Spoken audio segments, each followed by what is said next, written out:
Sir మేము చాలా లావ్ అయిపోతున్నాము, విపరీతమైన వెయిట్ పెరుగుతున్నాము. ఈ వెయిట్ పెరగకుండా ఉండడానికి ఎలాంటి ఆహారాలు పాటించాలని అడుగుతుంటారండి. ఫస్ట్ నేను ఏం చెప్తానంటే, ఆహార పదార్థాల కన్నా మీరు వెయిట్ ఎందుకు పెరుగుతున్నారనేది మనం ఫస్ట్ తెలుసుకోవాలి. అంటే వెయిట్ పెరగడానికి ఎలాంటి ప్రాబ్లమ్స్ ఉంటాయి, ఎలాంటి డిసీజ్ వల్ల మనం వెయిట్ పెరుగుతాం మనం చూడాలి. ఇప్పుడు అమ్మాయిలలో అయితే పీసీఓడి ఉందా మనం ఫస్ట్ గమనించాలి, థైరాయిడ్ ఉందా ప్రాబ్లం అనేది చూడాలి. అవి రెండింటి వల్ల కూడా వెయిట్ పెరిగితే దానికి సంబంధించిన ట్రీట్మెంట్ ఉంటుంది. అలాగే లేదు, నార్మల్గా అలాంటి ప్రాబ్లం లేకుండా వాళ్ళు వెయిట్ విపరీతంగా పెరుగుతున్నారంటే దానికి డైట్ ఏం చెప్పాలి అంటే, డైట్ అంటే ఏం లేదండి, జస్ట్ కార్బోహైడ్రేట్స్ తగ్గించమంటాం.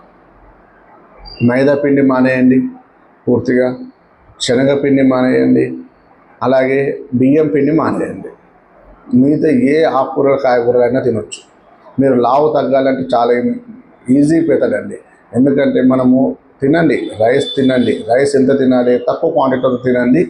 ఎక్కువ క్వాంటిటీలో మీరు వెజిటేబుల్స్ తినండి, సలాడ్స్ టైప్ తినండి. అంటే క్యారెట్ కానీ, బీట్రూట్ కానీ, క్యాబేజ్ కానీ, అలాగే శనగలు.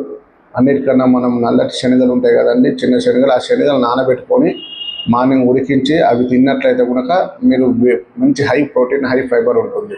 దానివల్ల కూడా వెయిట్ లాస్ అవుతారు.